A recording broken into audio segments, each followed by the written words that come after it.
प्रणाम श्रीमद् भागवत को। प्रणाम परम पूज्य गुरु जी। ओम श्री चिन्मय सद्गुरुवे नमः। लव यू माँ। हरे कृष्णा।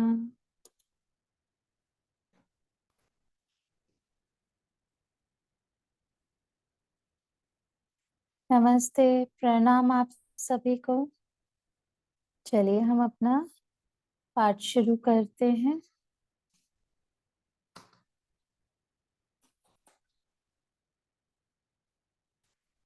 कल हमने देखा था सनत कुमारों द्वारा भागवत सप्ताह व उसकी विधि। आज हम प्रथम स्कंद आरंभ कर रहे हैं।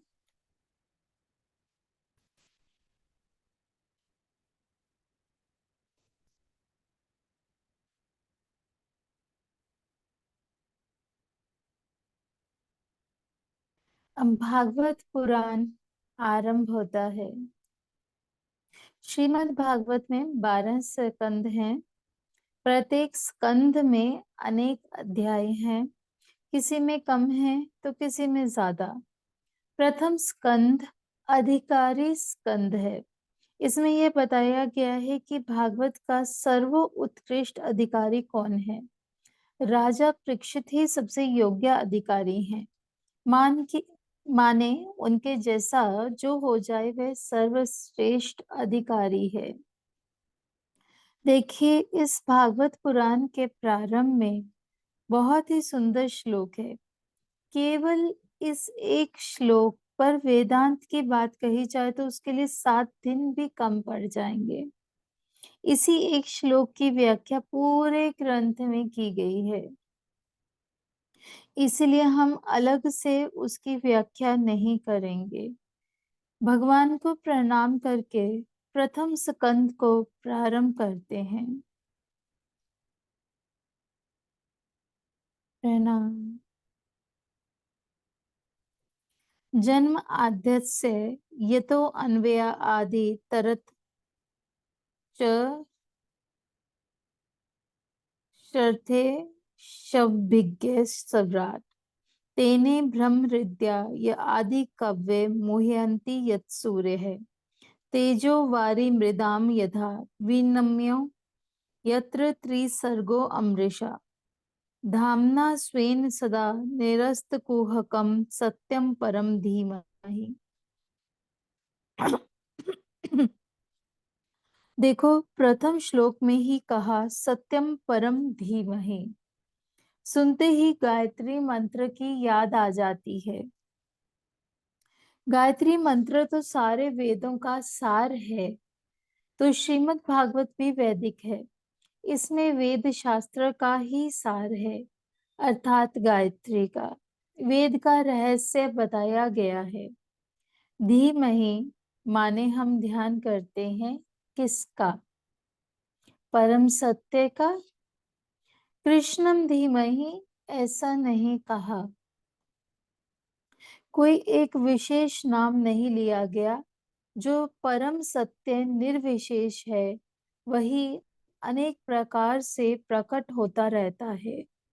यहाँ उसी एक अद्वितीय सत्य को प्रणाम किया है, उसका स्मरण किया है, ध्यान किया है। इसमें जरा भी हठवादिता नहीं है। परम सत्य कैसा है तो कहा जन्म आद्यस्य यत्। इसको पढ़ते ही ब्रह्म सूत्र की याद आ जाती है। ब्रह्म सूत्र का दूसरा ही सूत्र है जन्म आद्यस्य यत् है। बोले पहले ब्रह्म का ज्ञान प्राप्त करो। ब्रह्म क्या है? जिससे सारे जगत की उत्पत्ति होती है, स्थिति होती है और जिसमें जगत का लय होता है वह ब्रह्म है। हम उस परम सत्य का ध्यान करते हैं।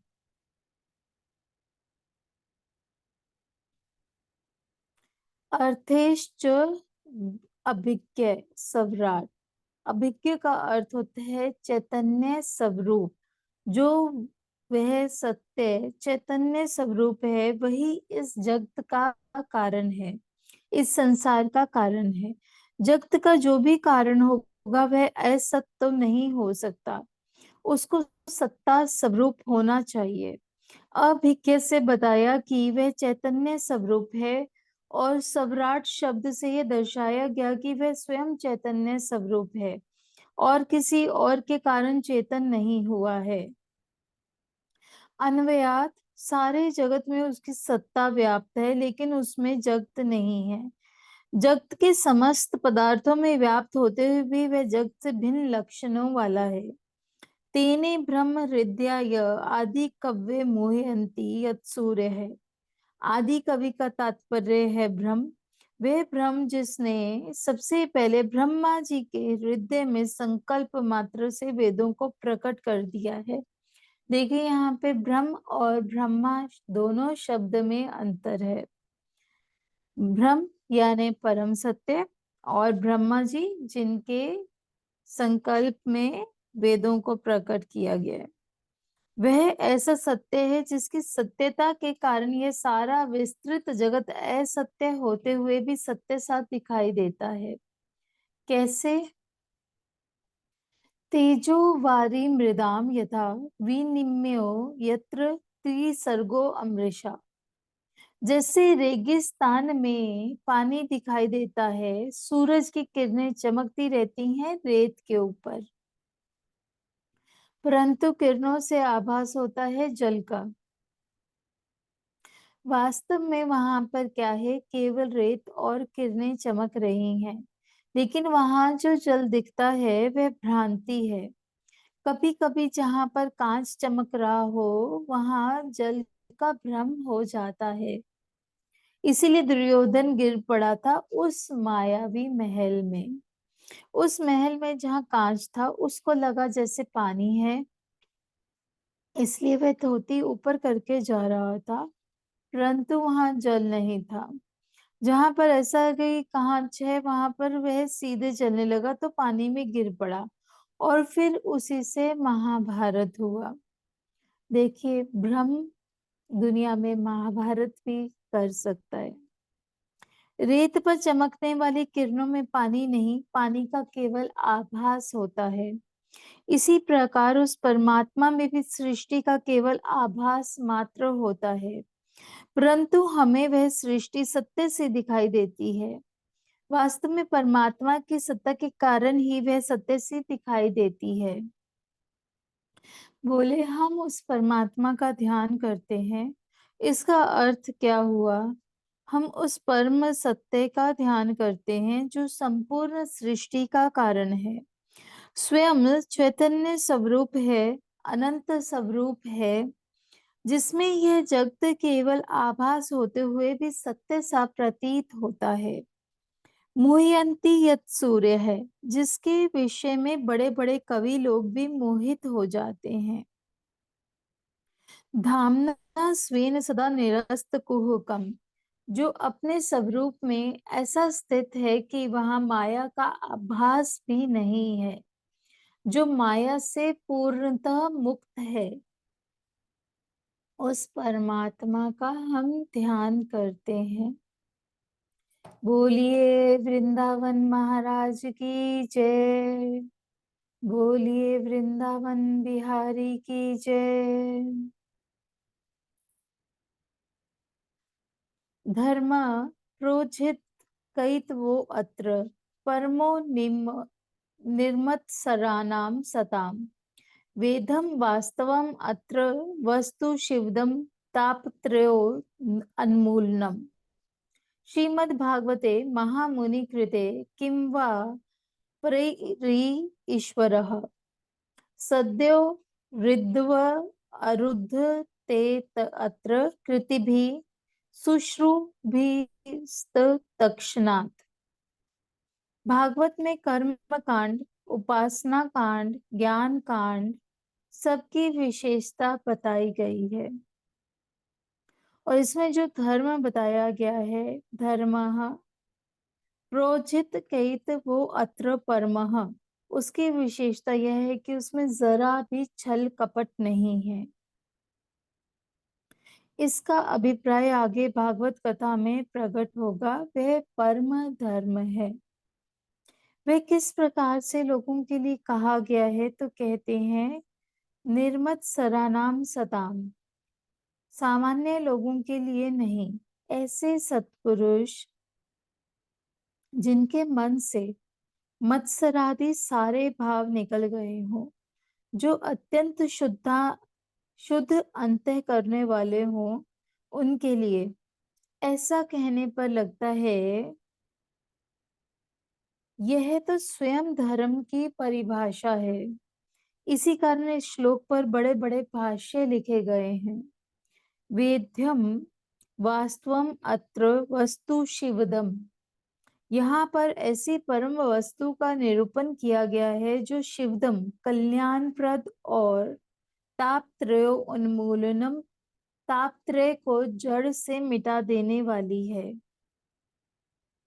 वास्तवम इस शब्द का वास्तव भाव बड़ा अच्छा है। जीव, जगत, माया, ईश्वर, ये सब जो हमें अलग अलग दिखाई देते हैं, वे वास्तव में एक ही परमात्मा वस्तु हैं।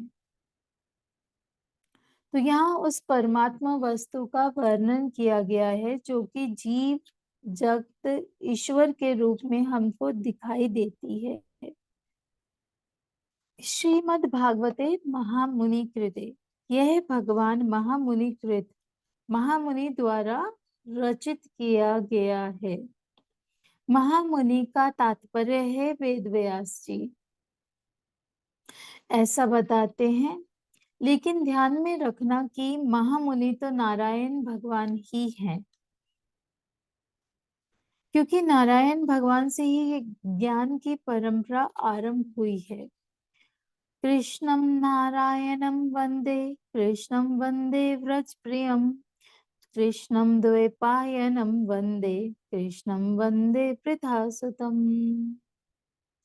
कृष्ण ही नारायण भगवान है, कृष्ण ही व्रज प्रिय है, कृष्ण ही द्वैपायन व्यास है और कृष्ण ही अर्जुन है। सबके सब कृष्ण ही हैं।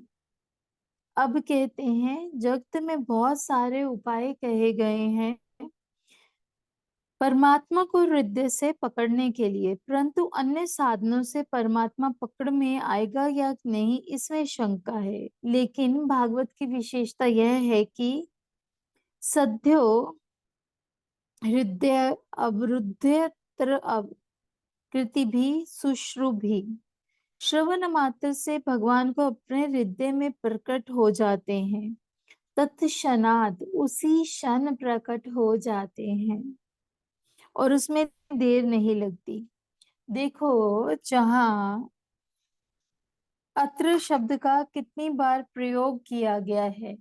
धर्म प्रोजित अत्र, वेद्यम वास्तवम अत्र, सद्यो हृदय अवरुध्यते अत्र। तो इसका भाव क्या है? अत्रैव, केवल यही पर परम धर्म का निरूपण किया गया है।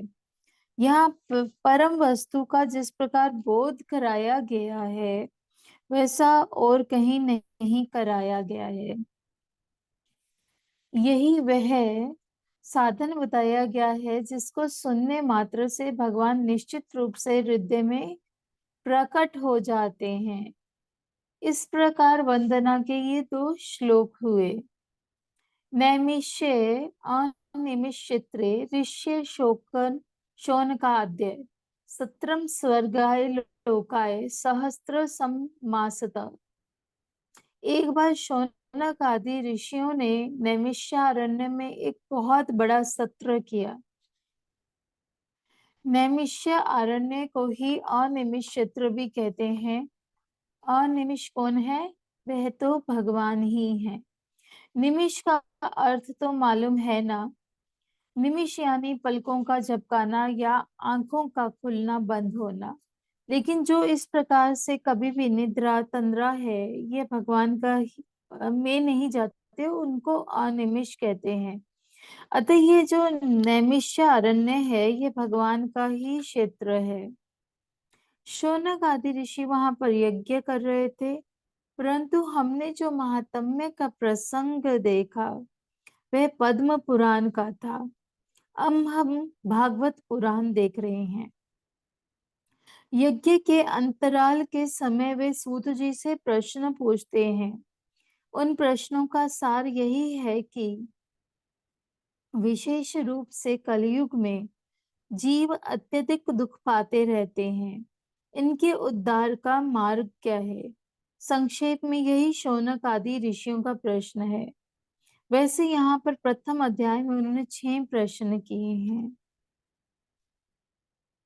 आगे शौनक आदि ऋषियों के प्रश्न दिए गए हैं, जो कि हम कल विस्तार से देखेंगे। तब तक के लिए श्री कृष्ण के चरणों में प्रणाम। आप सभी को प्रणाम। मैंने आज, जैसा कि हमें कल कहा गया था कि जहाँ पर भी भागवत कथा हो सभी को आमंत्रित करना चाहिए, मैंने आज 100 लोगों को आमंत्रित किया। तो आप सब भी आमंत्रित कीजिए इस भगवत कथा, श्री भगवान कृष्ण के इस परम सुंदर रूप के वर्णन के लिए। जो भी आपके आसपास हैं, आप उन सब से शेयर कीजिए। जो भी लोग सुनने के इच्छुक हैं, उन सब के पास ये लिंक आप शेयर कर सकते हैं। तो आप सबसे यही अनुरोध है कि कल से जो आने वाला वर्ष है, नया वर्ष है, हमने ये भागवतम प्रारंभ किया, ये कथा प्रारंभ की कि हम सबकी वाइब्रेशंस हायर रहें, हम सब अपने जीवन में ये पॉजिटिविटी लेकर आ सकें, हम सभी के मन में श्री कृष्ण का वास हो। जैसा कि भागवतम में स्वयं श्री कृष्ण ने कहा है, ये भागवतम खुद भगवान श्री कृष्ण है। जो इसे कहते हैं, जो इसे सुनते हैं, उन सभी के हृदय में भगवान स्वयं निवास करते हैं। तो आइए हम खुद अपने समाज का निर्माण करें और ज्यादा से ज्यादा लोगों को इस कथा के रसास्वादन के लिए आमंत्रित करें। धन्यवाद।